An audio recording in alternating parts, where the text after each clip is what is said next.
नवाज शरीफ साहब की जो स्टेटमेंट है chambers of commerce and industry के वफ्द के सामने, दो तीन बड़ी सॉलिड बातें उन्होंने की हैं जिससे उनकी इंटेंशन नज़र आ रही है। एक तो वो जो बिजनेस कम्युनिटी है उसको रिलीफ देना चाहते हैं और पहले भी कंपैरेटिवली बिजनेस कम्युनिटी के लिए एक कहना चाहिए कि अजीज हुकूमत होती है नून लीग की, वो पसंद करते हैं the kind of policies they have. तो कल की जो स्टेटमेंट है कि पूछा नहीं जाएगा इंडस्ट्रीज के अंदर आने वाला पैसा कहां से आ रहा है, हम ये पहले प्रॉपर्टी के लिए रियल एस्टेट के लिए भी कर चुके हैं, ये कैसा इनिशिएटिव है और क्या ये कहीं हमारे उन इक़दामात को नुकसान तो नहीं पहुंचाएगा जो हम IMF को मुतमईन करने के लिए अब तक करते आ रहे हैं, खासतौर पर मनी लॉन्ड्रिंग के हवाले से? देखिए, इसमें इस स्टेटमेंट में जो पॉजिटिव चीज है वो बिल्कुल यही है कि इससे पहले जितनी भी स्कीम आई है जिनको money laundering scheme public language में या अखबार की जुबान में जिनको कहा जाता है, उसमें जो रिलीफ मिलता रहा है, एक की तरफ आपने इशारा किया कि रियल एस्टेट मिलता रहा है, दूसरा रियल एस्टेट के अलावा जब गवर्नमेंट को खुद पैसे चाहिए होते थे, गवर्नमेंट बॉन्ड इशू करती थी, उससे मुतालिक भी होता था कि नहीं पूछा जाएगा। तो या तो गवर्नमेंट के अपने फिजिकल अरेंजमेंट के लिए या रियल एस्टेट को बेनिफिट होता रहा। माजी में जो 5 स्कीमें आई हैं इस तरह की मनी लॉन्ड्रिंग से रिलेटेड, उनमें किसी भी स्कीम में इंडस्ट्री के बेनिफिट की बात नहीं की गई थी।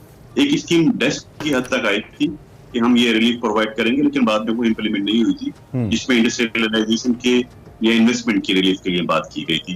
तो अभी तो बहरहाल बहुत दूर है, अभी तो इलेक्शन होंगे, हुकूमत बनेगी, लेकिन इन्होंने एक इंडिकेशन दी है। उस इंडिकेशन में अगर कोई नेगेटिविटी हो सकती है तो वो ये है IMF अपार्ट फ्रॉम IMF जो FATF है, FATF बहरहाल वो इंस्टीट्यूशन जो है वो इन चीजों को क्लोजली मॉनिटर करता है और FATF की तरफ से पहले भी ऑब्जेक्शन आते रहे हैं। तो वो हमें देखना होगा कि क्या मैकेनिज्म बनाया जाए, किस तरह से रिलीफ प्रोवाइड किया जाए उस परव्यू में रहते हुए, क्योंकि हम FATF से बाहर जाना इस वक्त अफोर्ड नहीं कर सकते, तो वो हमें जरूर करना होगा। जबकि IMF ने अभी इस एग्रीमेंट में जिन चीजों की तरफ इंडिकेशन दी है, ठीक है, उन्होंने सेटिस्फेक्शन अपनी शो की है कि जो उन्होंने रिकमेंडेशन दी थी वो फुलफिल कर ली है हमने, उनमें कोई प्रॉब्लम नहीं है। लेकिन फ्यूचर सिनेरियो क्या होगा उसमें उन्होंने थोड़ी सी अपनी रिजर्वेशन जो है वो स्पेशल इन्वेस्टमेंट जो फैसिलिटेशन कमेटी है कमीशन, इसके मुताबिक उन्होंने एक रिजर्वेशन शुरू की है। तो उसमें जब हम उसको अगर हम मैच करें कि नवाज शरीफ साहब की जो स्टेटमेंट थी, तो उसमें फिर जो एक तरफ तो हम स्पेशल इन्वेस्टमेंट की बात कर रहे हैं ना, फैसिलिटेशन की, वो उससे तो मैं थोड़ी रिकॉन्साइल हो रही है कि नहीं पूछा जाएगा, इन्वेस्ट करें, आप फंड लगाएं, लेकिन जो IMF की रिजर्वेशन को भी रिजर्वेशन को भी देखना। अच्छा डॉक्टर साहब, अभी आपने खुद भी कहा कि अभी हम बात भी यही कर रहे थे इंट्रो के अंदर कि IMF के साथ जब हम इस मुआहदे में की जानिब आ रहे और तो बहुत सारी शराइत थी, बहुत सारी ऐसी चीजें थी जिनको इम्प्लीमेंट किया गया और मुश्किल तरीके से करवाया भी गया आवाम के इंटरेस्ट के खिलाफ भी जाके। लेकिन अब IMF के जो भी डिमांड्स थी या जो भी उनके तहफ़्फ़ुज़ात थे वो काफ़ी हद तक दूर हुए हैं और IMF ने सेटिस्फेक्शन का इजहार किया है। और इसके बाद ये जो महंगाई में कमी के हवाले से भी बात हो रही है, डू यू थिंक कि ये सेटिस्फेक्शन जो IMF की है मौजूदा, ये आइंदा आने वाले दिनों में जब हम IMF के साथ इस मुआहदे में रहते हैं वो चीज़ें बरकरार रहेंगी, या हमारे लिए उन चीज़ों को बरकरार रखना ज़्यादा चैलेंजिंग होगा, एक जानिब जहां महंगाई कम होने की बात भी कर रहे हैं? देखिए, पूरा अगर IMF का प्रेस रिलीज अगर आप देखें तो उसमें खुद IMF ने जो चैलेंजेस हैं उनकी तरफ इंडिकेशन किया है। उसमें सबसे जो उसने एम्फसाइज किया है IMF ने, उसमें कहा है कि एक्सटर्नल साइड से अभी रिस्क बरकरार है और एक्सटर्नल साइड पे उन्होंने 3 पॉइंट दिए हैं। एक तो ये कि जो geo political scenario globally develop हो रहा है उसका पाकिस्तान पे इफेक्ट पड़ सकता है, उन्होंने कहा है। दूसरा ये कि ग्लोबल प्राइसेस जो है, इन्फ्लेशन ग्लोबल बिल्कुल एक फिनोमेना है इस वक्त, पूरी ग्लोबल इकोनॉमी इन्फ्लेशन को फेस कर रही है। वो जाहिर है जब प्राइसेस इंक्रीज होंगी तो पाकिस्तान भी इंपोर्ट जो चीजें करता है पाकिस्तान कराएगा, उससे इंपोर्ट बिल बढ़ जाएगा। और तीसरा जो उन्होंने इंडिकेशन दी है वो उन्होंने कहा कि पूरी दुनिया में फिस्कल टाइटनेस हो रही है। US में, यूरोपियन यूनियन में हर जगह इंटरेस्ट रेट बढ़ाए जा रहे हैं, टैक्सेस बढ़ाए जा रहे हैं। तो वो इस तरह की सूरत हाल नहीं है कि हम मार्केट में जा करके अपने बॉन्ड लॉन्च करें और वो सब्सक्राइब हो जाएं और पैसे आ जाएं। फिस्कल टाइटनेस पूरी दुनिया में है, वो हमें ध्यान में रखना होगा। तो एक्सटर्नल उन्होंने रिस्क की तरफ इशारा किया है। इंटरनल उन्होंने कहा है कि ये जो गवर्नेंस का है, फिस्कल गवर्नेंस है, फिस्कल रिफॉर्म्स है, कंसोलिडेशन है, मार्केट बेस्ड एक्सचेंज रेट है, ठीक है, ये पॉलिसीज कंटिन्यू रखनी होंगी। ठीक है, ये डॉक्टर साहब, ये इसमें अक्सर बिजनेस में कहा जाता है ना कि higher the greater the profit.